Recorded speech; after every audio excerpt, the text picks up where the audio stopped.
अगर आप भी चाहते हैं कि आरसीएम म्यूजिक के वीडियो सबसे पहले आप तक पहुंचे, तो लाल बटन को दबा के चैनल को सब्सक्राइब जरूर करें और साथ में बेल आइकन को दबाना ना भूलें।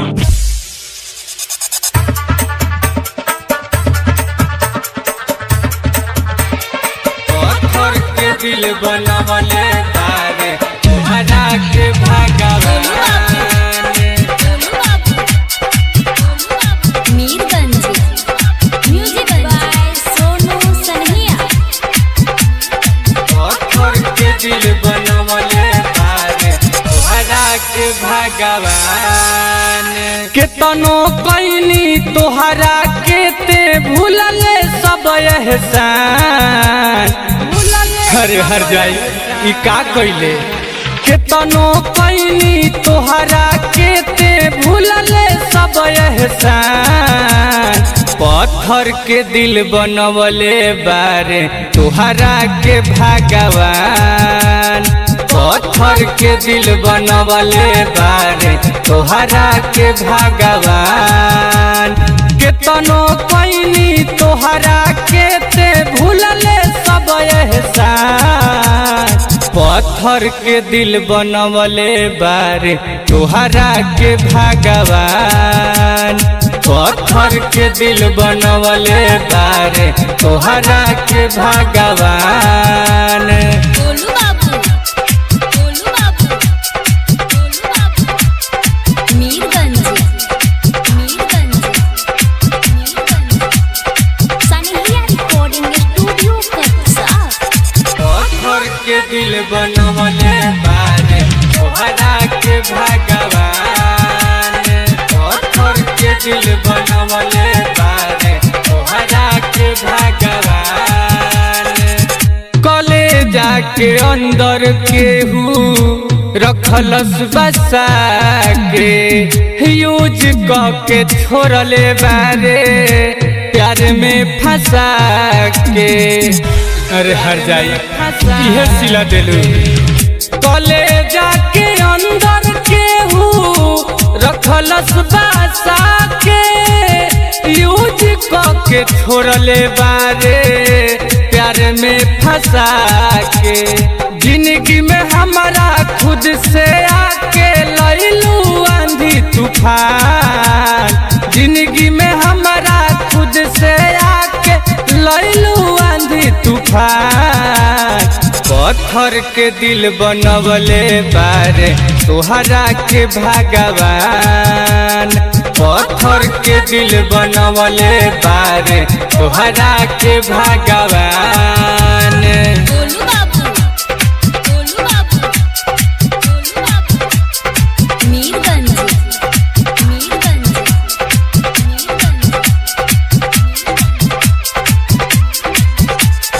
पत्थर के दिल बनवले बारे तोहरा के भगवान पत्थर के दिल बनवले बारे तोहरा के भगवान बात करे खातिर खनौ न खाई रे दर्द करे पेट बाकी तोहके हंसाई रे सब भुला गइलू का करे जा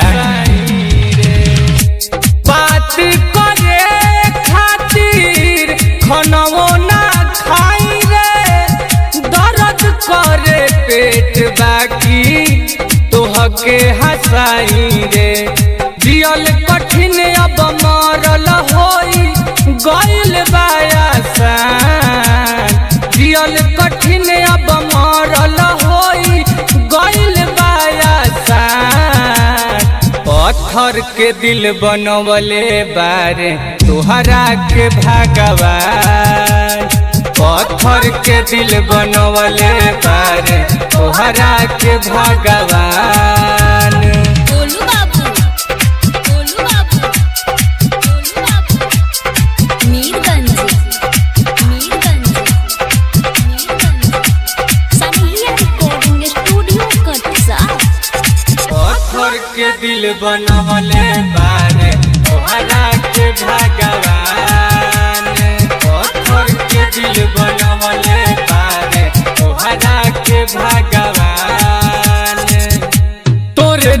चलते भइल बाटे पगला के भेष हो।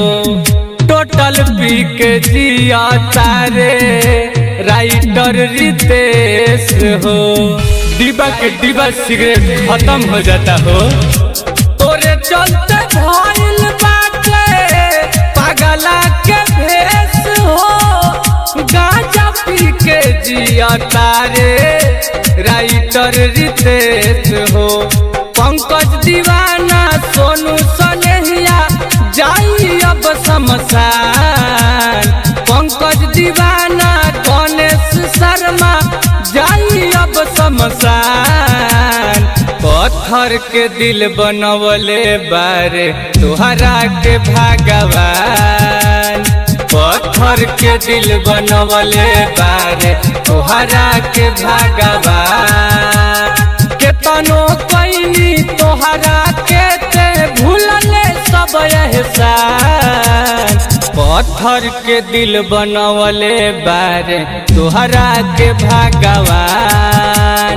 पत्थर के दिल बनवले बारे तोहरा के भगवान।